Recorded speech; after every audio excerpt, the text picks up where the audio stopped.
La mort de l'ancien président de la République française Jacques Chirac. Ce dernier s'est éteint paisiblement jeudi matin à son domicile à l'âge de 86 ans.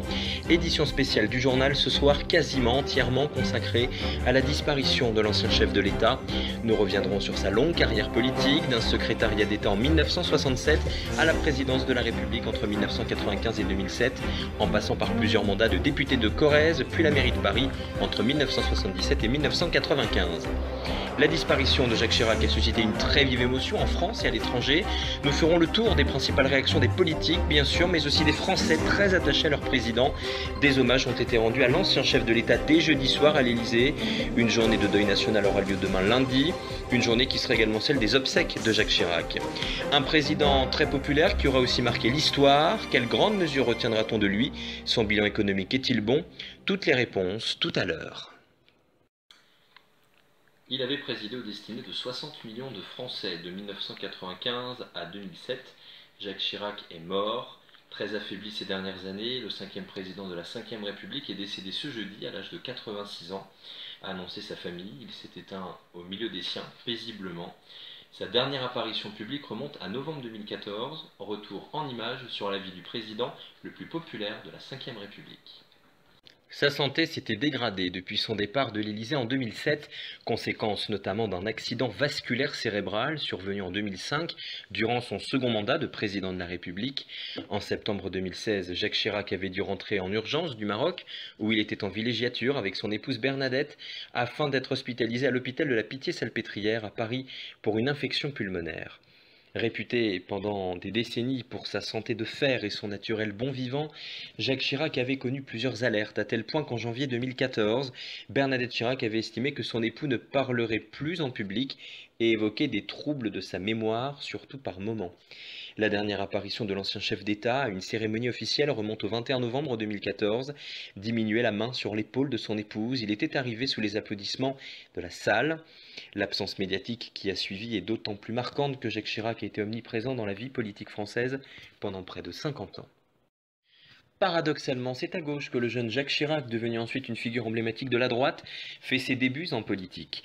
Une fois son baccalauréat en poche, en 1951, il entame des études à l'Institut politique de Paris et adhère aux étudiants socialistes, fascinés par Michel Rocard, de 2 ans son aîné. Il s'engage ensuite un temps au Parti communiste français et n'hésite pas à vendre le journal L'Humanité, rue de Vaugirard. Pendant ses études, il rencontre Bernadette Chaudron de Courcelles et l'épouse en 1956. Il part ensuite faire son service militaire en Algérie et se bat pour éviter l'indépendance. « J'étais profondément Algérie française », explique-t-il dans ses mémoires.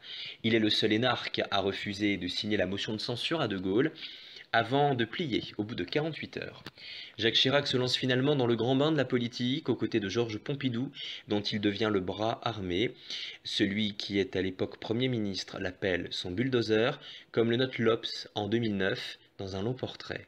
En 1967, il est élu député en Corrèze, où sont nés ses parents. C'est un des jeunes loups de Georges Pompidou, une armée de candidats prometteurs envoyés pour ravir les bastions de la gauche. Jacques Chirac crée la surprise en 1974 en refusant de soutenir à la présidentielle le candidat de son parti, l'UDR, Jacques Chaban-Delmas. Il l'estime incapable de battre le candidat de la gauche, François Mitterrand. Il s'engage auprès de Valéry Giscard d'Estaing. Redevable, ce dernier en fait son Premier ministre après sa victoire à l'élection présidentielle en 1974. Mais Jacques Chirac finit par claquer la porte, pas moins de 2 ans plus tard. Je ne dispose pas des moyens que j'estime nécessaires pour assumer efficacement les fonctions de Premier ministre, dit-il, et dans ces conditions, j'ai décidé d'y mettre fin. Fin de citation. C'est la première fois qu'un Premier ministre démissionne. D'ordinaire, c'est le président qui met fin à ses fonctions. La conclusion de 2 années de tension avec Valéry Giscard d'Estaing, qui le soupçonne de vouloir prendre sa place. Et ce dernier a raison.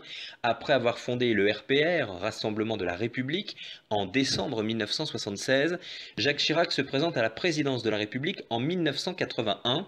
Écarté au premier tour, il affirme qu'il donnera sa voix, à titre personnel, à celui qui était son ancien président.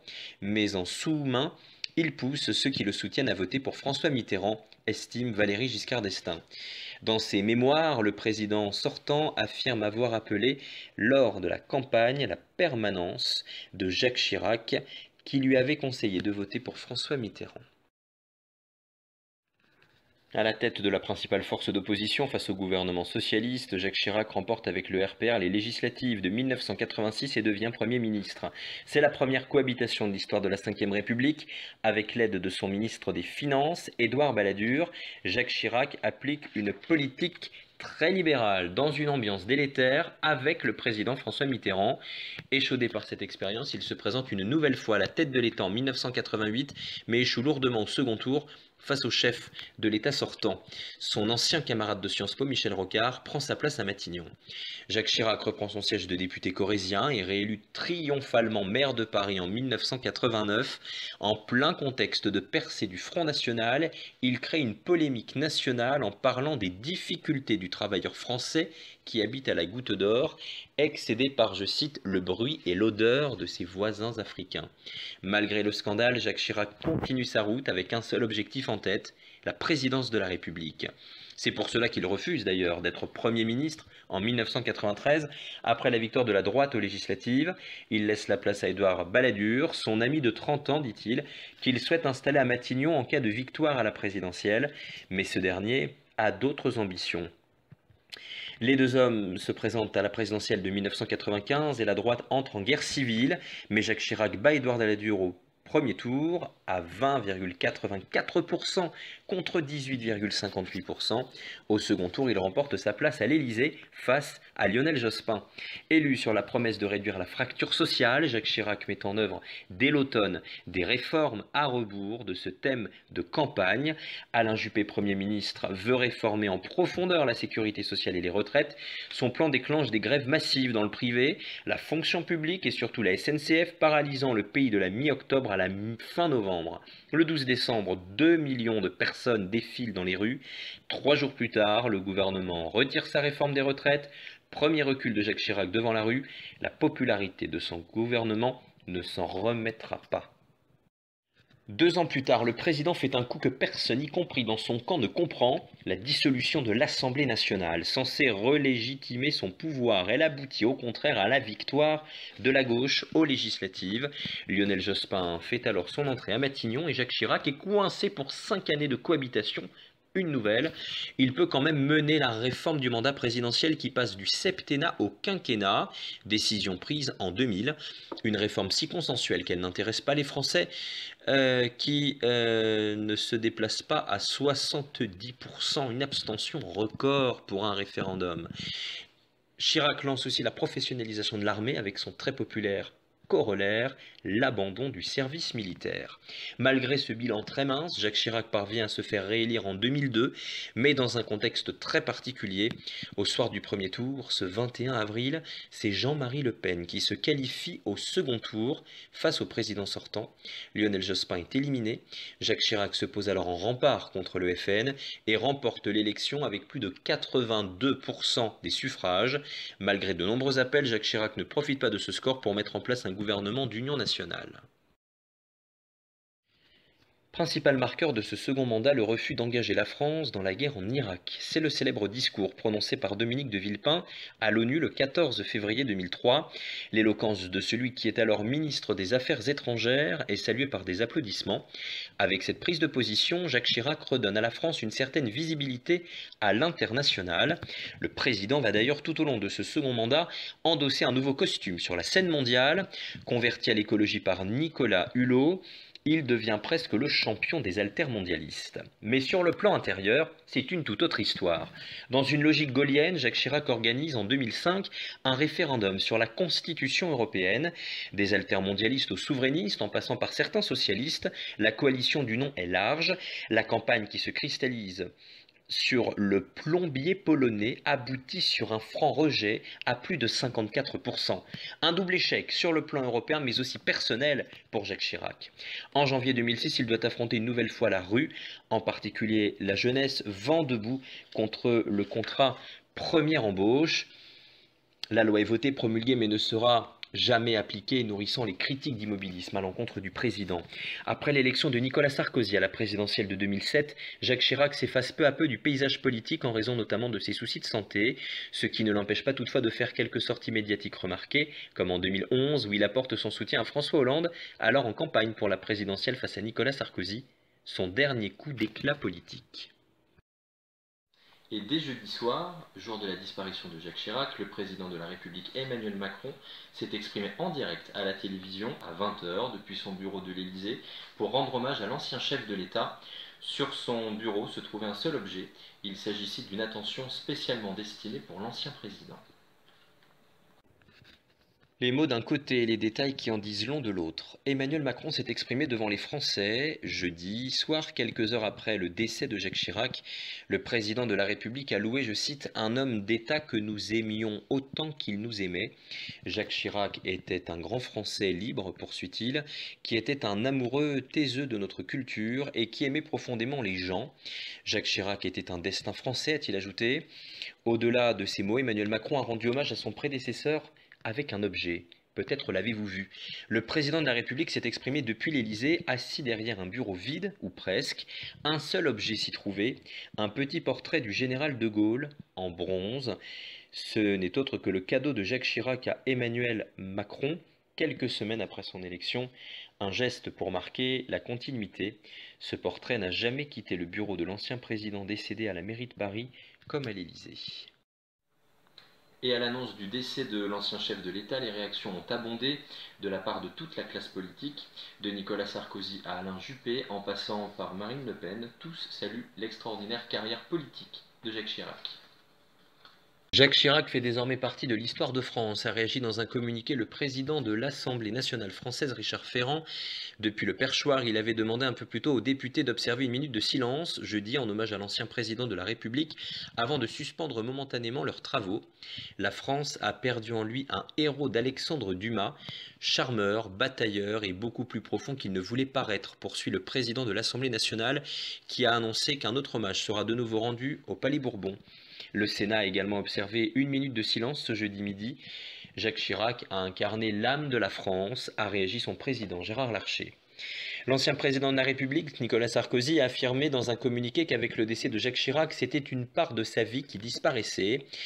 Jacques Chirac a incarné une France fidèle à ses valeurs universelles et à son rôle historique, et il n'a jamais rien cédé sur notre indépendance, en même temps que sur son profond engagement européen, a ajouté l'ex-chef d'État.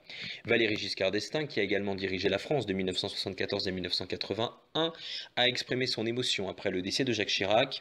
J'ai appris avec beaucoup d'émotion la nouvelle de la disparition de l'ancien président de la République. J'adresse à son épouse et à ses proches un message de profonde condoléance, a écrit Valéry Giscard d'Estaing dans un communiqué. Jacques Chirac, rappelons-le, avait été son Premier ministre de 1974 à 1976, avant de s'affirmer comme son grand rival à droite. À gauche, l'ancien chef de l'État François Hollande a salué, lui, un combattant qui avait su établir un lien personnel avec les Français.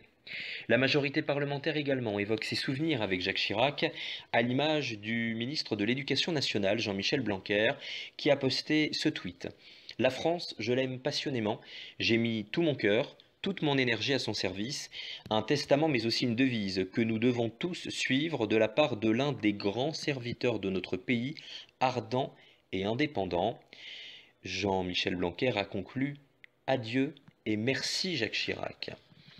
Les réactions dépassent aussi les clivages politiques. À droite, celui qui était considéré comme le fils spirituel de Jacques Chirac, l'ancien maire de Bordeaux, Alain Juppé, a de son côté écrit, je cite, « Pendant plus de 40 ans, j'ai vécu avec Jacques Chirac une relation exceptionnelle de fidélité, de confiance, d'amitié réciproque, qui n'était pas seulement politique, mais d'abord personnelle. » Alain Juppé, rappelons-le, a été le Premier ministre de l'ancien chef de l'État de 1995 à 1997. Le chef de file du Parti Les Républicains à l'Assemblée nationale, Christian Jacob, a annoncé pour sa part que la famille gaulliste perdait l'un de ses inspirateurs. « Pas un instant, vous n'avez cessé d'habiter mon cœur et mon esprit.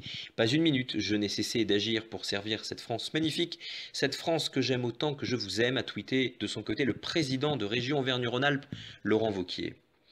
C'est un lion de la politique française qui disparaît, a estimé l'ex-chef du gouvernement de Nicolas Sarkozy, François Fillon. Du côté du Rassemblement national, sa présidente Marine Le Pen a réagi également sur le réseau social. Malgré toutes les divergences que l'on pouvait avoir avec Jacques Chirac, il aura été un grand amoureux de l'outre-mer et le président capable de s'opposer à la folie de la guerre en Irak, renouant avec la traditionnelle position d'équilibre et de la diplomatie de la France. Enfin, Jean-Luc Mélenchon, chef de file de la France Insoumise et député de Marseille, a déclaré, je cite, « L'histoire de France tourne une page, recevons la tristesse car elle a ses raisons. Jacques Chirac aimait la France mieux que d'autres depuis, et pour cette part-là, nous lui sommes reconnaissants. » Le décès de l'ancien chef d'État a fait réagir la presse aux quatre coins du monde. Un dirigeant sage et visionnaire, ce sont les mots de Vladimir Poutine, le président russe, en hommage à l'ancien président français. Le Premier ministre libanais Saad Hariri, très proche de Jacques Chirac, le décrit comme l'un des plus grands hommes de la France. C'est par le biais du compte Twitter de son porte-parole que la chancelière allemande Angela Merkel commente le décès de Jacques Chirac. « Je suis très attristé par l'annonce de la mort de Jacques Chirac. Il était pour nous, Allemands, un partenaire formidable et un ami. » Fin de citation. Pour Charles Michel, président élu du Conseil européen et Premier ministre de la Belgique, la France et l'Europe perdent une figure majeure. Quant à Jean-Claude Juncker, le président de la Commission européenne, il se dit bouleversé, dévasté par la mort de Jacques Chirac. Nostalgique d'un grand homme humaniste, plusieurs centaines de personnes continuaient d'affluer jeudi soir à l'Élysée pour rendre hommage à Jacques Chirac en signant des livres d'or, installés dans le vestibule du palais, devant une grande photo de l'ancien président disparu. Beaucoup prenaient le temps de rédiger de longs éloges du président, évoquant sa chaleur humaine et sa stature internationale, ou parfois des souvenirs personnels de rencontres avec lui à l'armée, au Salon de l'Agriculture ou encore au Noël de l'Élysée. À partir de lundi, ce dispositif d'hommage devrait être installé aux Invalides, c'est ce qu'a expliqué le porte-parole de l'Élysée. A noter par ailleurs que le président Emmanuel Macron a décrété une journée de deuil national en hommage à Jacques Chirac pour demain, lundi 30 septembre, avec une minute de silence observée à 15 heures précises. Mais qu'implique un tel dispositif? Voici quelques éléments de réponse. C'est une décision rare, qui jusque-là n'a été prise qu'à 7 reprises sous la Ve République. Emmanuel Macron a décrété ce jeudi une journée de deuil national en mémoire de Jacques Chirac, mort jeudi à Paris. La journée de deuil est fixée à lundi. Ce genre de journée exceptionnelle est décidé pour marquer l'hommage de la nation à un président de la République défunt ou à des personnes décédées dans des circonstances marquantes, attentats notamment. Contrairement aux obsèques nationales ou à un hommage national, les journées de deuil national ne constituent pas une cérémonie. Il est possible de fixer un ou plusieurs jours de deuil. C'est au Premier ministre que revient la charge de déterminer les modalités du deuil. Dans une circulaire publiée au Journal officiel, Matignon demande au service public d'organiser à 15 heures un moment de recueillement permettant aux agents des services publics de s'associer à ce deuil national. Du côté de l'éducation nationale, les enseignants qui le souhaitent pourront consacrer un cours, lundi, à l'évocation de la mémoire de l'ancien chef de l'État. Un service solennel sera toutefois célébré ce jour-là à midi en l'église Saint-Sulpice par l'archevêque de Paris, Monseigneur Aupetit. Traditionnellement, ces cérémonies se déroulent à Notre-Dame de Paris, mais la cathédrale est fermée au public depuis l'incendie qui a frappé l'édifice le 15 avril dernier. Il existe peu de dispositions juridiques sur la façon dont doivent se tenir ces journées, mais les drapeaux sont mis en berne sur les bâtiments et édifices publics. Ce sera le cas demain lundi. Lorsqu'il s'agit de la mort d'un chef de l'État, les drapeaux et étendards des armées sont également en berne, selon le décret du 13 septembre 1989. Depuis 1958 et la proclamation de la Ve République, 7 journées de deuil national ont été décrétées. 3 pour la mort d'un chef d'État, le 9 novembre 1970 pour Charles de Gaulle, le 2 avril 1974 pour Georges Pompidou et le 8 janvier 1996 pour François Mitterrand. 4 journées de deuil national ont également été décidées après les attentats du 11 septembre 2001 aux États-Unis, après l'attentat contre Charlie Hebdo le 7 janvier 2015, après les attentats du 13 novembre 2015 à Paris et ceux du 14 juillet 2016 à Nice. Auparavant, la décision n'avait été prise qu'à une seule reprise, en 1930, après de terribles inondations dans le département du Tarn qui avaient provoqué la mort de plus de 300 personnes. La presse française est unanime, elle aussi, et a rendu hommage à Jacques Chirac au lendemain de sa disparition. Je vous propose de voir quelques-unes des premières pages des quotidiens français sortis en kiosque et publiées en ligne vendredi. Des titres en guise d'épitaphe, une photo de l'ancien président, jeune ou moins jeune, en couleur ou en noir et blanc, souvent la même, grand sourire au visage. La presse française a rendu hommage ce vendredi à Jacques Chirac, mort la veille à 86 ans. Adieu, titre Le Figaro, photo en noir et blanc et édito d'Alexis Brézé, directeur des rédactions qui salue un destin français. tellement français, renchérit le Parisien aujourd'hui en France. Libération revêt quant à lui l'habillage des grands jours, ceux de Coupe du Monde et d'élections, en accordant sa une et sa der au président défunt, sans chichi, précise le titre. Les hebdomadaires Le Point, l'Express et l'Obs sortent des numéros spéciaux, pas de titre racoleur pour le premier, mais simplement les dates de naissance et de mort du défunt président. Un président parmi les Français pour l'Express, c'était Chirac, semble conclure l'Obs.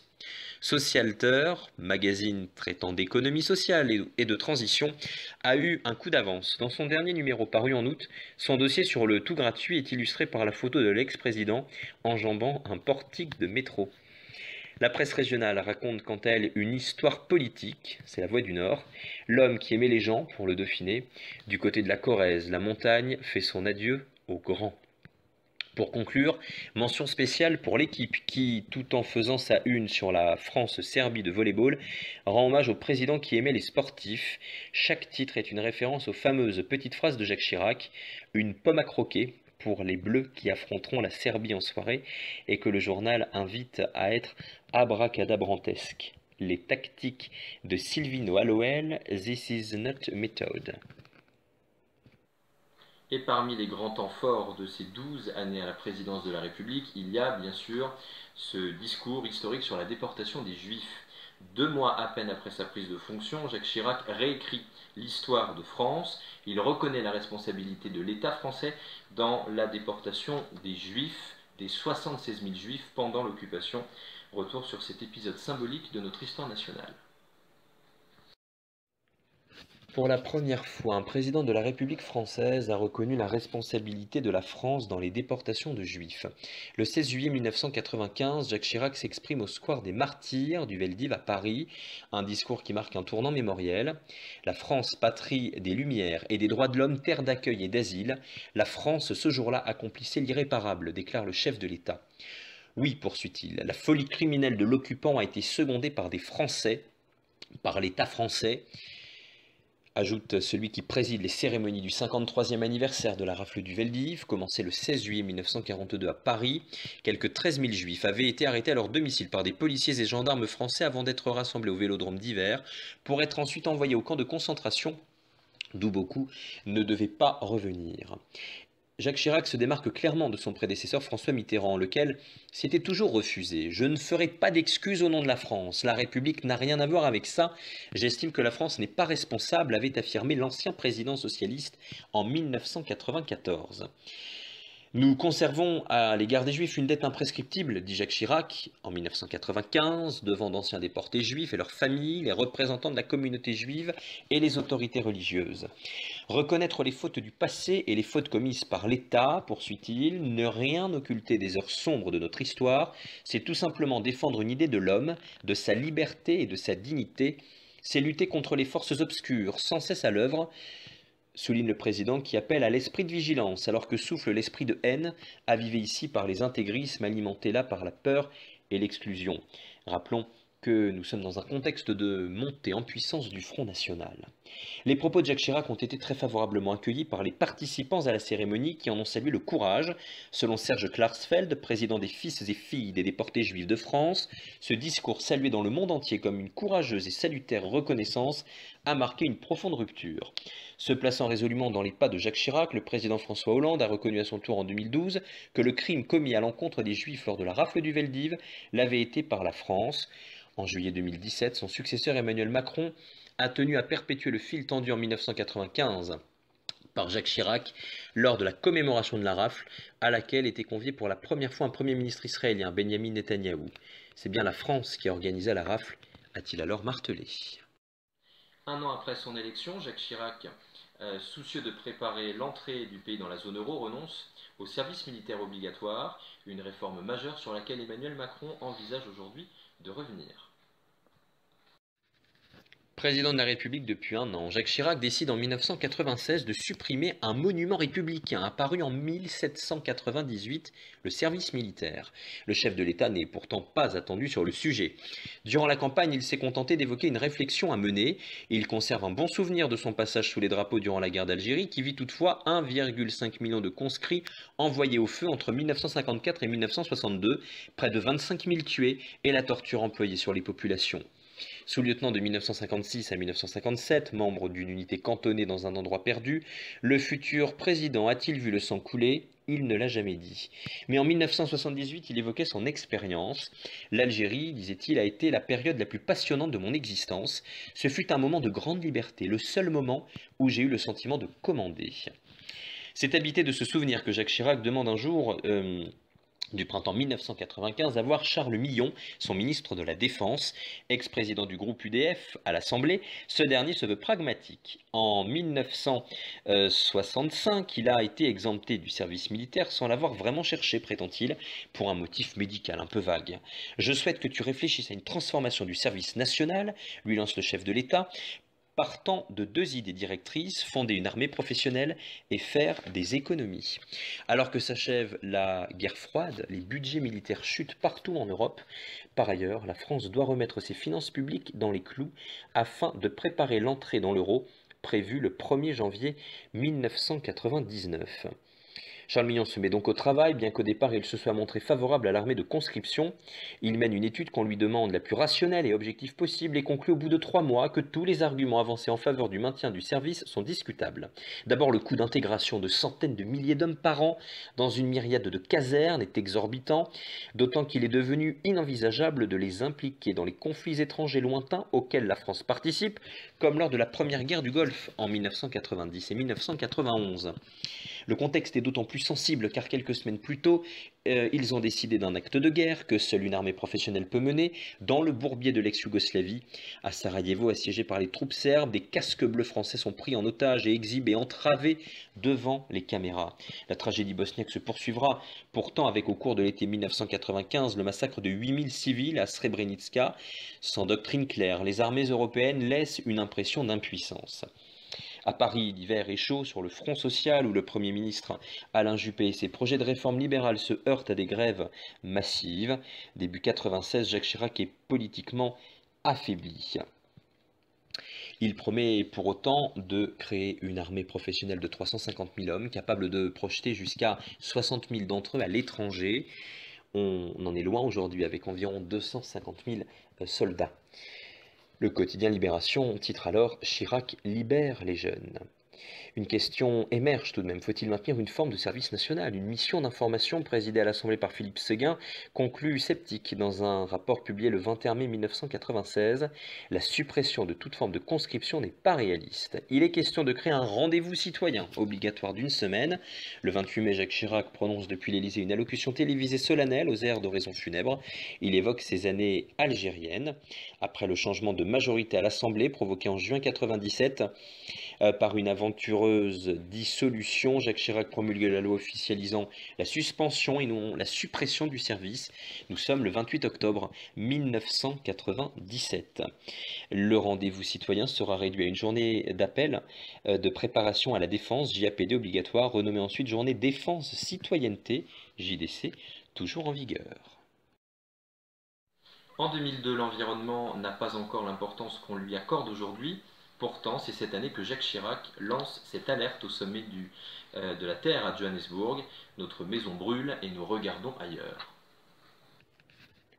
C'est une phrase qui revient sans cesse, désormais dans les manifestations et les discours des écologistes. Mais il y a 17 ans, l'écologie n'est pas encore une cause défendue par tous, et encore moins par les chefs d'État.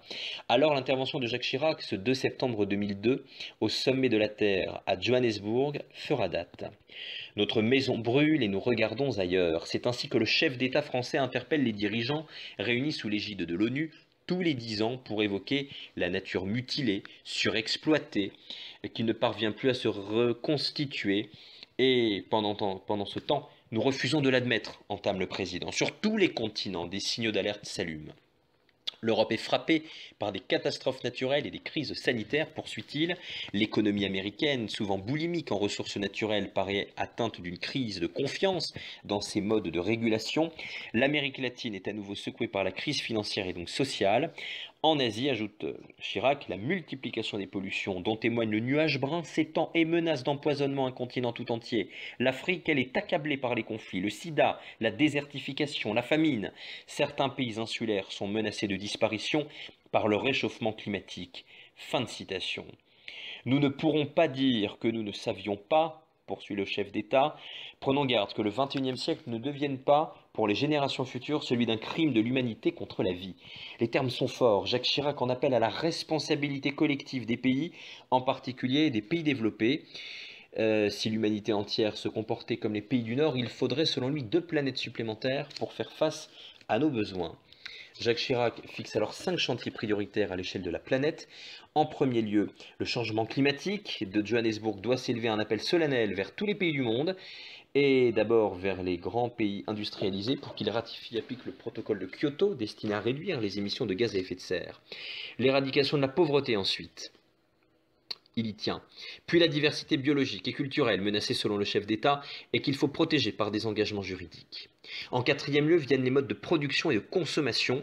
L'invention du développement durable est un progrès fondamental au service duquel nous devons mettre les avancées des sciences et des technologies dans le respect du principe de précaution, poursuit Jacques Chirac, qui évoque alors la nécessité de limiter l'utilisation des ressources naturelles, la pollution et la production de déchets sont des thèmes sur lesquels les gouvernements continuent de travailler à l'heure actuelle.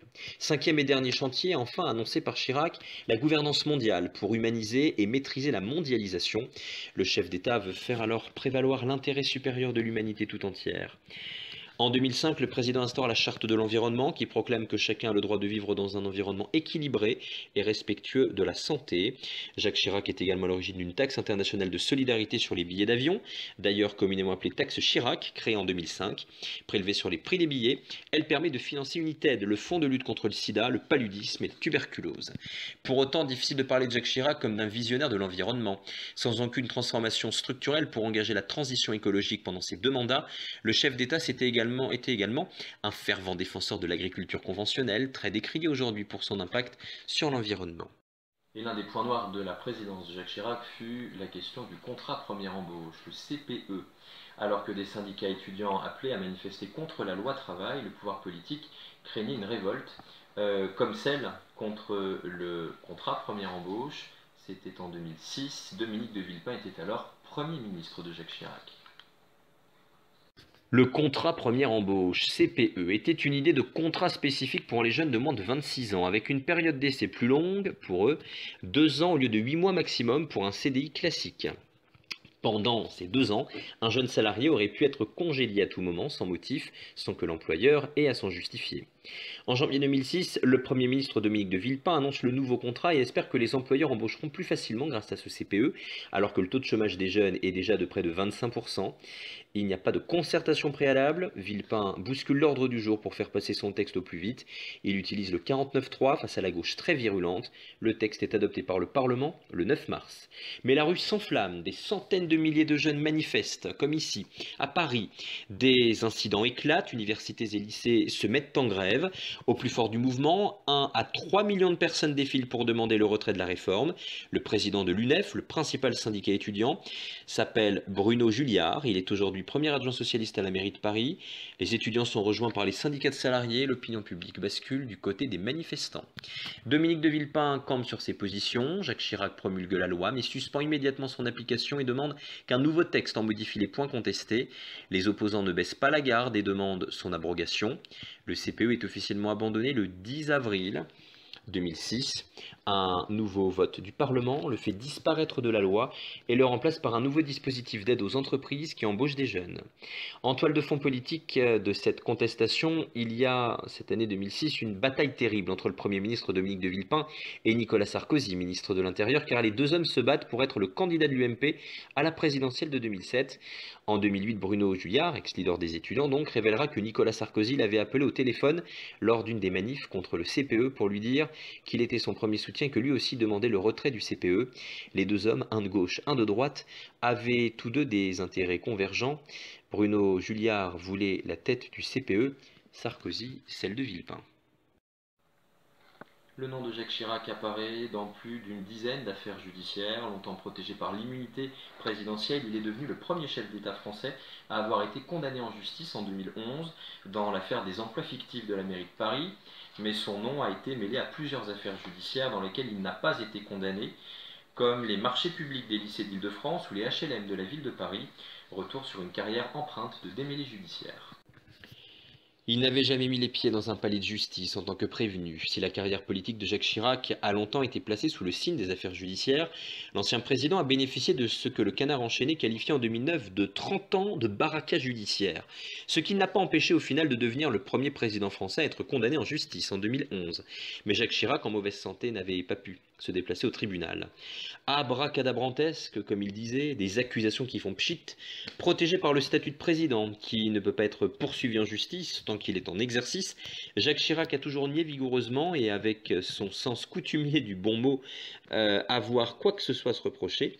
Et durant ces presque 12 ans à la tête de l'État, il a passé du temps à se défendre, car son nom est apparu dans plus d'une dizaine de dossiers. La plus emblématique et qui finira par lui valoir sa condamnation à 2 ans de prison avec sursis concerne les emplois fictifs à la mairie de Paris.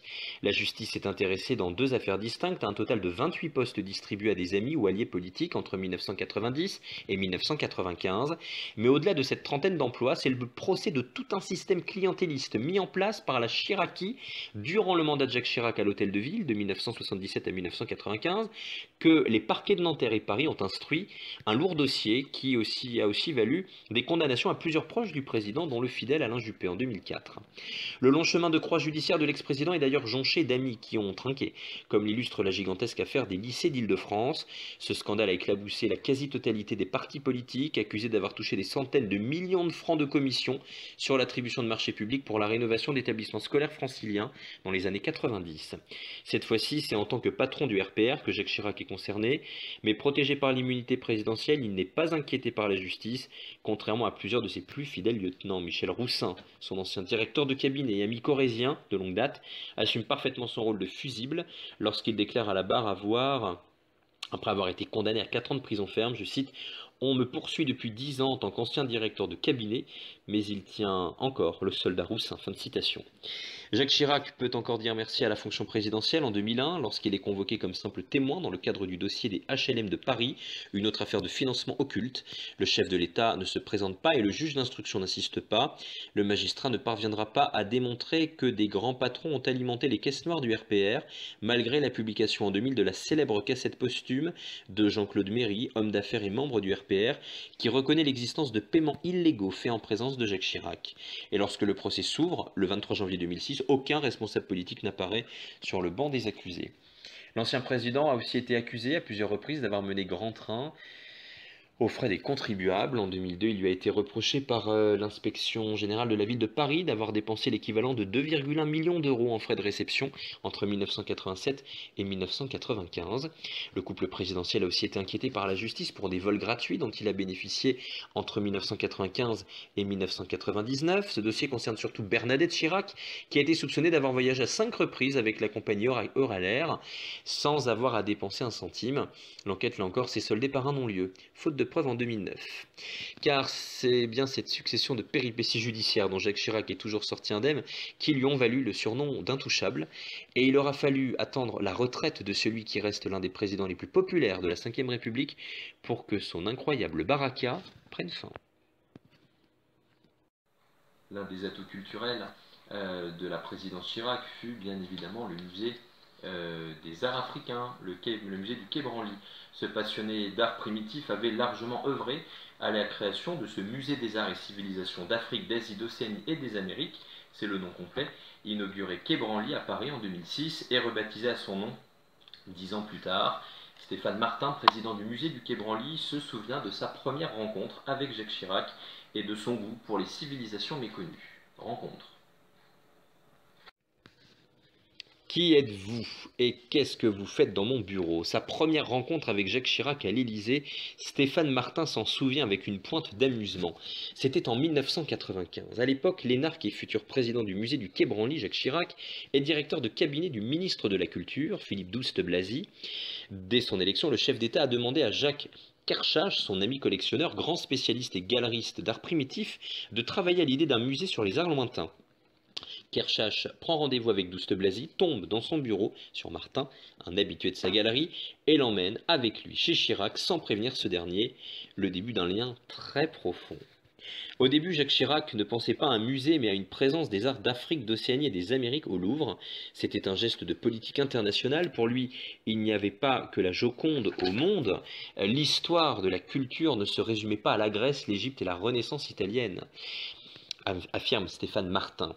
Ce dernier est chargé dès 1997 de piloter ce qui deviendra le musée des Arts Premiers, ouvert au public en 2006, mais c'est seulement après la fin du deuxième septennat de Jacques Chirac, à partir de 2007, qu'il le découvre de façon plus intime. Il a vu toutes les expositions, il venait une fois par mois et l'on déjeunait au musée, poursuit-il, avec sa femme, sa fille, parfois son petit-fils, toujours très gentil, flatteur, il était pudique. Si je lui avais demandé son avis sur Poutine, il m'aurait remis à ma place, on parlait d'art, il a continué ses visites quand sa santé a décliné. Cette dernière fois, c'était en fauteuil, affirme Stéphane Martin. Stéphane Martin qui se souvient aussi d'un voyage au Japon à la fin des années 1990 où Jacques Chirac avait rendu fou le protocole en passant beaucoup de temps à regarder chaque sculpture Jaumont exposée dans la salle de réception pour décorer ce qui avait beaucoup retardé l'horaire du dîner avec son homologue japonais. L'ancien chef d'État se passionnait pour des cultures rares, de civilisations méconnues du Mexique au peuple du fleuve Congo, en passant par l'art inuit. Pourquoi, selon lui, le président s'intéressait-il autant aux cultures lointaines? Eh bien, Stéphane Martin l'affirme, il passait très peu de temps à se regarder dans la glace, il ne s'intéressait pas à sa personne, il a toujours préféré discuter avec une vieille dame antillaise qu'avec l'énarque de service. Il avait besoin d'échanger avec des cultures qui n'étaient pas de sa famille. Il venait d'un milieu très bourgeois, formel, contrairement à son image des guignols. Il avait sans doute envie de sortir de tout ça. Fonceur, volontaire, changeant, parfois déroutant au point d'être imprévisible, sa vie privée et politique est émaillée d'anecdotes savoureuses qui forgèrent sa réputation de hussard de la République. L'homme grand amateur de bière et de tête de veau semblait animé d'un optimisme inoxydable. Celui que Georges Pompidou appelait le bulldozer aimait à répéter cette phrase: dans la vie, il y a des hauts et des bas, il faut surmonter les hauts et repriser les bas. Épisode numéro 1. Quand Chirac était fugueur, marin et jouisseur. À 18 ans, le jeune bachelier Chirac décide de réaliser le rêve de sa vie. Devenir capitaine au long cours, sillonner les mers du globe et croquer la vie comme l'aventurier qu'il s'imagine être. Refus paternel qui ambitionne pour lui l'école polytechnique et l'inscrit d'office au lycée Louis-le-Grand. Jacques Chirac fugue et se retrouve à Dunkerque sur un cargo charbonnier, le capitaine Saint-Martin, en partance pour Alger. L'expérience ne durera pas. Plusieurs semaines plus tard, sur le quai du retour, son père attend le jeune fugueur de pied ferme. Il sonne son fils de rentrer à la maison, il obtempère. C'est la fin de l'aventure. Épisode 2, Chirac vendait l'humanité. À 19 ans, le jeune Chirac, élève de Sciences Po, a bien vendu l'humanité dimanche devant l'église Saint-Sulpice à Paris. Pourquoi ? Par sympathie pour les communistes, c'est certain, mais aussi pour surprendre et décontenancer ses futurs beaux-parents Chaudron de Courcelles, parents de Bernadette. Chirac la provoque, certainement. Il sait que les Chaudron de Courcelles rêvaient d'un autre profil pour leur fille. Ils n'ont pas digéré non plus sa signature sur l'appel de Stockholm en 1950, qui réclame l'interdiction absolue de l'arme atomique, et cette sympathie pour les communistes lui vaudra quelques déboires avec les autorités américaines. Épisode 3, Chirac et son amour secret américain. Durant l'été 1953, à 21 ans, ce fan de Sidney Beckett, d'Hemingway et de Marlon Brando débarque avec deux amis aux États-Unis. Il s'inscrit à la session estivale de la Harvard Business School. Pour gagner quelques dollars, il fait la plonge, puis devient serveur dans un restaurant situé sur le Harvard Square, devant l'université spécialisée dans les glaces.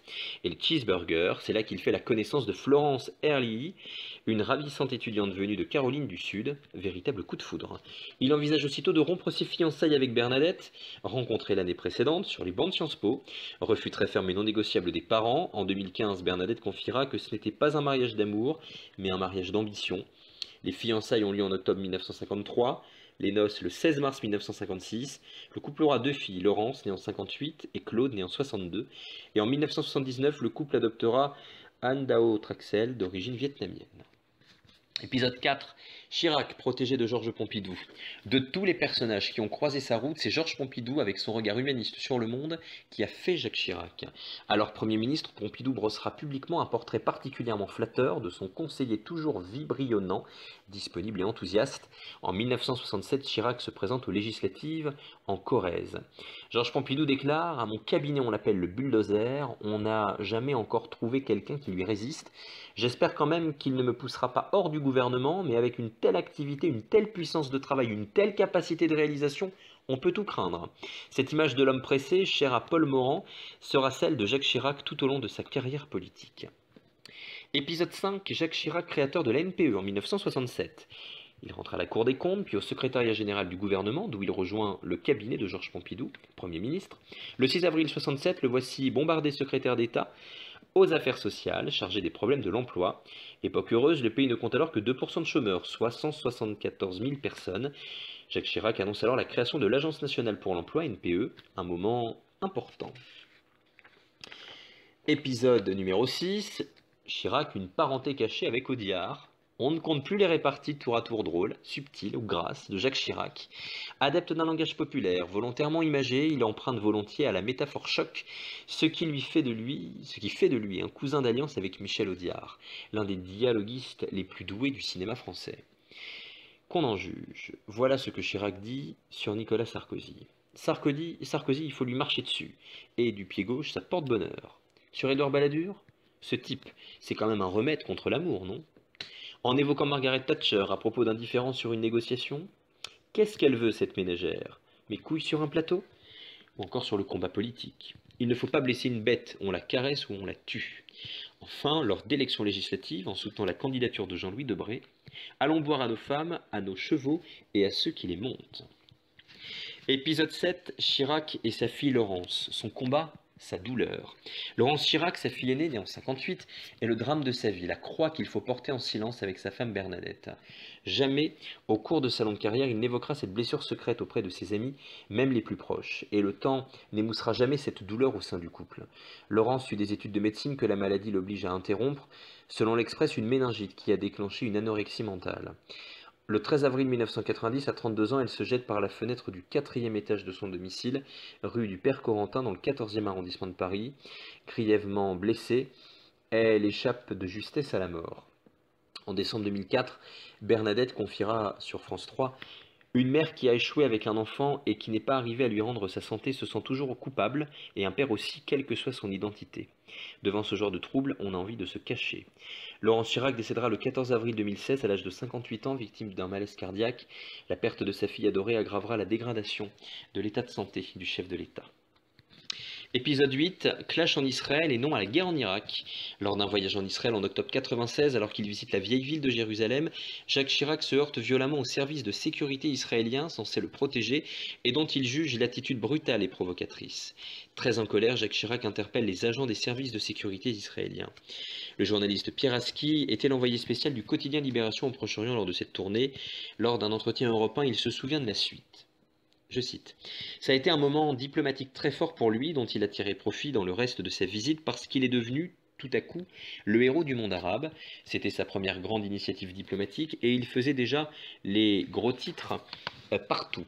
Ce soir-là, il était sur un petit nuage lors de la suite du voyage en Syrie, en Jordanie. Partout où on allait, les gens connaissaient la scène par cœur parce que CNN l'avait passée en boucle. C'était exactement ce que cherchait Chirac, le signal que la France est de retour et qu'elle comprend la souffrance des Arabes. » La guerre en Irak fut la plus forte confrontation diplomatique avec les États-Unis depuis la décision du général de Gaulle de sortir de l'OTAN en 1966. Seul au départ, Jacques Chirac a assumé le risque d'une position de fermeté inflexible contre l'intervention américaine. Pour lui, l'Irak de Saddam Hussein n'était pas un foyer de terrorisme international et ne disposait d'aucune arme de destruction massive. Ce processus de résistance s'étale de septembre 2001, l'attentat contre les tours jumelles à New York, jusqu'en mai 2003, lorsque l'Amérique de George W. Bush lance sa guerre contre l'Irak en écho à sa théorie de l'axe du mal. En plein cœur de cet emballement, c'est aux Nations Unies, devant les caméras du monde entier, que va se jouer cette partie diplomatique inédite. C'était le 14 février 2003, devant l'Assemblée générale de l'ONU. Dominique de Villepin proclame le refus de la France de participer à ce conflit. Épisode 9, Chirac et la mauvaise odeur du dérapage. En juin 91, lors d'un meeting à Orléans, Jacques Chirac, président du RPR, tient des propos ouvertement racistes et négrophobes, sans jamais les nommer. Il s'en prend aux Africains, à leurs odeurs, dans le quartier de la Goutte d'Or à Paris, dans lequel Alain Juppé était élu, les accusant d'être polygames, inactifs et grands profiteurs du système d'allocation familiale. Des phrases qui déclencheront une légitime émotion parmi la classe politique française et qui vaudront à Jacques Chirac un satisfecit de Jean-Marie Le Pen. Mais pas seulement. Le rappeur Booba n'oubliera pas ce dérapage plus ou moins contrôlé, et il écrira dans sa chanson Billet violet « Bateau pirate vient de quitter le port ». Enfin, épisode 10, Chirac, locataire gracieux chez Hariri. Après son départ de l'Élysée le 16 mai 2007, Jacques Chirac et son épouse emménagent au 3 quai Voltaire dans le 7e arrondissement, un logement acquis 4 ans plus tôt par la famille de l'ancien Premier ministre libanais Rafik Hariri, milliardaire sunnite libano-saoudien tué dans un attentat à Beyrouth en février 2005. C'est le grand luxe, 2 entrées, un office, un séjour, un salon, une salle à manger, 5 chambres, 2 cuisines, 3 salles de bain et comme il se doit une vue imprenable sur la Seine et le Louvre. L'appartement devait être occupé le temps de trouver autre chose. Les Chirac qui sont finalement restés. Ces derniers mois, Jacques Chirac habitait un hôtel particulier de la rue de Tournon, dans le 6e arrondissement, mis à sa disposition par son ami le milliardaire François Pinault. Quelques mots du reste de l'actualité tout de même, avec tout d'abord ce violent incendie qui s'est déclaré à Rouen ce jeudi au sein de l'usine chimique de l'entreprise américaine Lubrizol. Le feu s'est déclaré vers 2h40 dans un dépôt de produits conditionnés. En tout, l'incendie a mobilisé 240 pompiers de Seine-Maritime et des départements voisins, aidés de 50 véhicules. Plus de 8 heures après l'embrasement, l'incendie a été maîtrisé, puis définitivement éteint vendredi matin. Depuis jeudi, l'incendie a dégagé un lourd et épais panache de fumée provoquant des retombées de suie sur toute la zone nord-est de la ville et suscitant de nombreuses inquiétudes, notamment des craintes de pollution. Que fabrique l'usine Lubrizol? Créée en 1954, le site de 14 hectares situé sur les bords de la Seine emploie actuellement 400 personnes. Elle est la propriété du groupe chimique américain Lubrizol Corporation qui appartient lui-même à Berkshire Hathaway, la holding de l'homme d'affaires américain Warren Buffett. L'usine fabrique et commercialise des additifs pour enrichir les huiles, des carburants et des peintures industrielles. Jusqu'en 2009, elle était classée CV au seuil bas jusqu'à ce que des analyses toxicologiques conduisent les services de l'État à la reclasser dans le seuil haut. En 2013, une émission de mercaptan, un gaz nauséabond toxique venant de l'usine, avait été ressentie à plusieurs centaines de kilomètres à la ronde jusqu'à Paris et en Angleterre. Combien d'habitants vivent près de l'usine? À peine plus de 3 km sépare l'usine Lubrizol du centre-ville historique de Rouen. Le site industriel situé sur la rive gauche du fleuve se situe au cœur d'un territoire très peuplé. La métropole Rouen-Normandie compte 490 000 habitants et regroupe 71 communes. 12 d'entre elles en plus de Rouen ont été touchées par des mesures de confinement des maisons de retraite et de fermeture des établissements scolaires, ainsi que des crèches. Elles rassemblent environ 65 000 habitants. Quelle est la toxicité des produits qui se sont dégagés? Le préfet a affirmé lors d'un point de situation, vendredi 27 septembre, que les suies contenaient des composants essentiellement liés à la combustion d'huile de produits finis, d'additifs chimiques pour huile et d'hydrocarbures, d'où d'ailleurs ces suies noires grasses que nous constatons. Le préfet a tout de même écarté à plusieurs reprises tout risque de toxicité aiguë dans l'air. Des seuils légaux de toxicité aiguë sont fixés par les autorités ministérielles pour chaque composé chimique. Le professeur André Picot, ancien directeur de l'unité de prévention aux risques chimiques au CNRS, a quant à lui expliqué que sans connaître la nature des produits, il est extrêmement risqué d'avancer qu'il n'y a pas de toxicité aiguë, ou en tout cas subaiguë, c'est-à-dire une toxicité non négligeable. Selon lui, il ne faut cependant pas systématiquement alarmer tant qu'on ne connaît pas le degré de dangerosité des produits consumés. Des victimes ont-elles été recensées? L'incendie n'a causé aucune victime directe. Sur les réseaux sociaux, des internautes ont fait part d'irritation ou encore de maux de tête. Vendredi à la mi-journée, Benoît Jardel, médecin du SAMU, a fait savoir que 51 personnes décrites comme fragiles, sensibles ou ayant des pathologies respiratoires ont été examinées dans différents établissements de santé dans la journée de jeudi et dans la nuit suivante. 5 d'entre elles, toutes les adultes, sont restées dans des services d'hospitalisation de courte durée. La grève du vendredi 27 septembre pour le climat a suscité un très grand engouement un peu partout au Canada, mais particulièrement à Montréal, où des centaines de milliers de personnes ont défilé dans les rues pour réclamer plus d'action des élus, Greta Thunberg à leur tête. Les jeunes se sont mobilisés, la plupart des lycées et des universités avaient suspendu leurs cours pour la journée. Dans la ville de Québec, la manifestation avait elle aussi une ampleur inégalée. On a rarement vu autant de manifestants devant le Parlement québécois réclamant de l'action des gouvernements. Combien vaut le discours d'une petite fille à lunettes de 16 ans de souffler sur l'étincelle de la colère et de l'espoir? Voilà ce que l'on pouvait entendre. C'est la plus grosse manifestation de l'histoire du Québec selon les organisateurs. Près de 500 000 personnes ont défilé vendredi à Montréal aux côtés de la militante Greta Thunberg dans le cadre d'une nouvelle grève mondiale pour le climat. Nous sommes en train de changer le monde, a lancé la jeune Suédoise à l'issue de la marche acclamée par la foule. Vous pouvez être fiers de vous. On est la plus grosse manifestation de la semaine dans le monde, a également argué François Geoffroy du collectif La Planète, s'invite au Parlement. La police a pour sa part salué une mobilisation historique sans communiquer de chiffres officiels. Les écoles, les lycées, la plupart des universités de Montréal avaient annoncé l'annulation des cours pour la journée, tandis que la mairie invitait ses employés à prendre une journée de congé pour participer à la manifestation. Justin Trudeau, Premier ministre, alors que les principaux chefs de partis canadiens ont participé à la marche, s'est entretenu en tête-à-tête avec Greta Thunberg, symbole de la lutte en faveur du climat, et quelques jours seulement après son intervention à la tribune des Nations Unies. Cette semaine, dit-il, les leaders du monde entier se sont réunis à New York, ils nous ont déçus une fois de plus avec leurs paroles creuses et leurs plans insuffisants. C'est ce qu'a martelé en tout cas la militante Greta Thunberg, qui n'a pas non plus épargné le Canada, estimant que le pays n'en fait pas assez. Justin Trudeau a justement promis d'en faire plus. L'homme d'État qui brigue un second mandat aux élections législatives du 21 octobre a fait de la défense de l'environnement l'un de ses axes de campagne. Selon Radio-Canada, le Premier ministre a été chahuté par des manifestants qui lui reprochent notamment la nationalisation par le Canada d'un oléoduc transportant des sables bitumineux.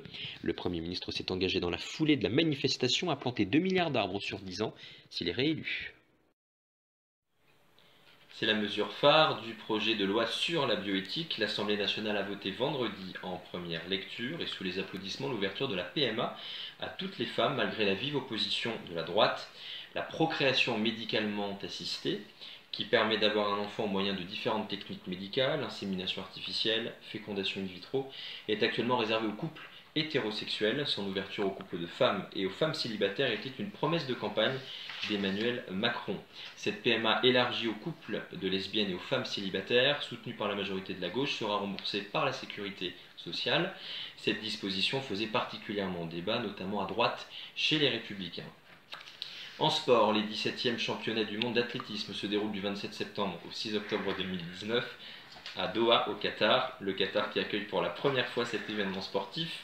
Organisé depuis 1983, les compétitions sur route se déroulent dans les rues de Doha, tandis que l'ensemble des autres épreuves se déroulent au sein du Khalifa International Stadium. Cette édition 2019 compte 49 épreuves, 24 féminines, 24 masculines et une pour la première fois qui sera mixte. Le relais 4 x 100 mètres. 1934 athlètes sont mobilisés. Et puis un mot de la Coupe du Monde de rugby, pour vous dire qu'après avoir affronté l'Argentine la semaine dernière et l'avoir emporté timidement 23-21, le 15 de France affrontera les États-Unis mercredi. Un match à suivre dès 9h35 sur TF1. En salle, mercredi dernier est sorti Au nom de la terre, qui décrit la détresse d'un agriculteur incarné par Guillaume Canet. Pour ce film, le réalisateur Édouard Bergeon s'est inspiré de sa propre histoire. À 25 ans, Pierre reprend la ferme familiale avec enthousiasme. Il s'est formé à l'agriculture au Wyoming et a des rêves plein la tête. Il investit, agrandit la ferme. Les agriculteurs de la région le jalousent et pensent qu'il a la folie des grandeurs. Les dettes s'accumulent et Pierre est incapable de redresser son exploitation malgré un travail acharné. Son fils voudrait diriger la ferme un jour, mais Pierre sait qu'il aura bien du mal à redresser la barre. Débute alors une longue descente aux enfers pour ce père de 2 enfants, en dépit du soutien de sa femme Claire et de sa famille. Après Petit Paysan, Au nom de la terre retrace de nouveau la détresse du monde agricole. En salle ce mercredi, le long métrage décrit la vie de Pierre, incarné par Guillaume Canet, qui décide à 25 ans de reprendre cette ferme familiale. Une vingtaine d'années s'écoulent et le monde agricole a connu de profonds changements. L'exploitation s'est modernisée, avec elle les dettes s'accumulent de plus en plus et Pierre va finir par plonger jusqu'à un point de non-retour. Avec Au nom de la terre, c'est un regard sur l'évolution du monde agricole que porte le réalisateur Édouard Bergeon. Avec ce premier long-métrage, le cinéaste a décidé de porter à l'écran l'histoire vraie de son père, lui-même exploitant agricole, qui a fini par mettre fin à ses jours. Le personnage de Pierre en est directement inspiré. Troisième semaine que Netflix fait l'objet d'une rubrique dans ce journal et aujourd'hui, qui dit série à ne pas manquer, dit les chroniques de San Francisco.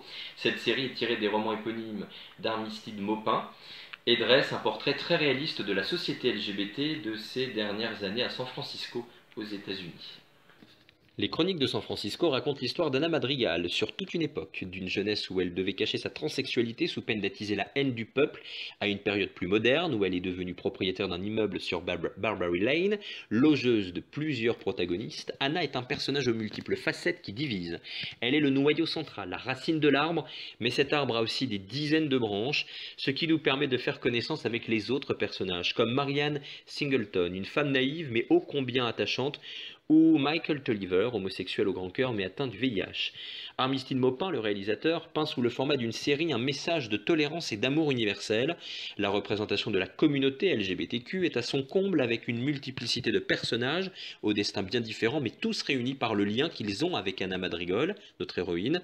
Chaque thème est évoqué avec précision, la relation homosexuelle passionnelle, la question de la transidentité ou l'évolution des droits des personnes homosexuelles et transsexuelles au sein de la ville de San Francisco. Créé par Lorraine Morelli et diffusé depuis le 7 juin 2019 sur Netflix, les Chroniques de San Francisco nous font émerger les meilleurs sentiments et nous apportent une énorme bouffée d'optimisme, de joie de vivre, d'amitié, d'amour, de sensibilité et d'espoir. Nous ne sommes pas en mesure de savoir s'il y aura une saison 2, mais nous l'espérons fortement. Et nous passons maintenant à notre programme TV de la semaine. Mardi à 21h sur Canal+, une comédie dramatique de Thomas Lilti qui a fait un succès à sa sortie au cinéma en 2018, première année, avec Vincent Lacoste et William Lebglil. L'histoire de Benjamin, titulaire d'un bac scientifique qui s'inscrit en médecine. À une place près, Antoine a raté pour la deuxième fois la sélection pour intégrer la deuxième année. Entre les deux jeunes, une amitié voit le jour, une très belle histoire d'amitié sur fond de compétition. Le duo de garçons d'ailleurs fonctionne à merveille.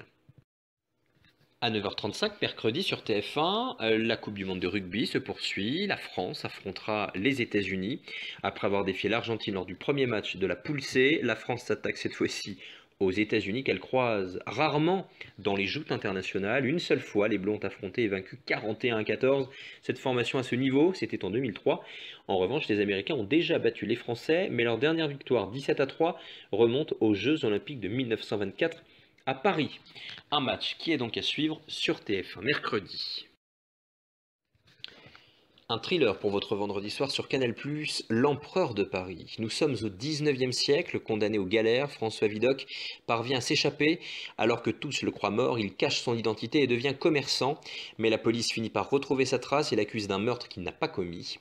Clamant son innocence, Vidocq propose un marché aux forces de l'ordre. En échange de sa liberté, il retrouvera les véritables coupables. La figure de Vidocq est connue de tous et son mythe est dépoussiéré avec panache par Jean-François Richet, réalisateur des films sur Mérine. Avec sa distribution prestigieuse dont un Vincent Cassel impeccable et sa reconstitution soignée, ce thriller historique s'avère un grand spectacle populaire. C'est vendredi soir sur Canal+, à 21h. Et ce soir, pour les passionnés d'histoire de cinéma, La Passante du Sans Souci sur Arte, c'est à 20h55 avec Romy Schneider. L'histoire d'un homme ayant fait fortune dans les assurances qui dirige en 1980 une organisation militant pour la paix. Un jour, cet homme en question, Max Baumstein, tue l'ambassadeur du Paraguay. Assumant son geste, il se constitue immédiatement prisonnier. Il explique à Lina, son épouse bouleversée et incrédule, les raisons de son geste. Lina, bien évidemment interprétée par la sublime Romy Schneider. Film sombre, émouvant et subtil, illuminé par cette actrice qui signe là son dernier film avant son suicide. Plus de 12 millions de Français ont participé aux 36e Journées européennes du patrimoine. De nombreux bâtiments publics ont ouvert leurs portes le week-end dernier. C'est le cas du groupe France Télévisions. Et notre photo de la semaine nous emmène sur 2 plateaux de France Télévisions que nous avons eu la chance de visiter. France Télévisions compte 9600 employés, dont 2500 sur le site parisien situé Esplanade Henri de France, pont du Garigliano, terminus du T3A. Facile pour s'y rendre. Au programme de la visite, le magazine d'information C'est dans l'air sur France 5, avec visite en prime de la régie pour comprendre comment est réalisée une telle émission avec les jeux de lumière, les plans caméra, petite séance photo sur le plateau de l'émission. Pour finir ensuite sur le plateau du journal de 20h, le Graal. Plus grand et plus lumineux, ce nouvel écrin que nous avons pu visiter ce dimanche en jet, c'est sûr. Au centre du plateau, une table de forme ovale à configuration variable et pouvant accueillir jusqu'à 8 invités. Autour, 4 modules satellites, dont 2 se mouvant sur des rails, se détachant ou se rattachant à l'îlot central. Derrière est particulièrement spectaculaire un écran fresque de 60 mètres carrés avec un fond parisien qui lui reste à l'identique. Au-dessus, deux mezzanines surplombent le plateau, les mêmes que celles déjà repérées dans les soirées électorales de la chaîne. L'une d'entre elles est d'ailleurs utilisée par Laurent Delahousse pour les entretiens plus intimistes de sa nouvelle tranche du dimanche soir entre 19h et 21h. À côté d'autres tables et éléments du décor qui, au-delà du seul JT, accueillent également le tournage d'autres rendez-vous de la chaîne comme Télématin ou Stade 2. Et l'on peut dire effectivement que certains passent plutôt bien à l'écran. Petit clin d'œil. C'est la fin de ce journal, merci de l'avoir suivi. Prochain rendez-vous avec l'information dimanche prochain, avec notamment un grand angle consacré au mariage pour tous, au débat sur la PMA et la GPA, ainsi qu'aux crimes homophobes qui peinent à diminuer malgré un fort travail sur les mentalités. On se quitte en images, actualité oblige, avec Jacques Chirac qui sera inhumé demain au cimetière du Montparnasse, demain qui, je vous le rappelle, sera jour de deuil national. Bonne soirée.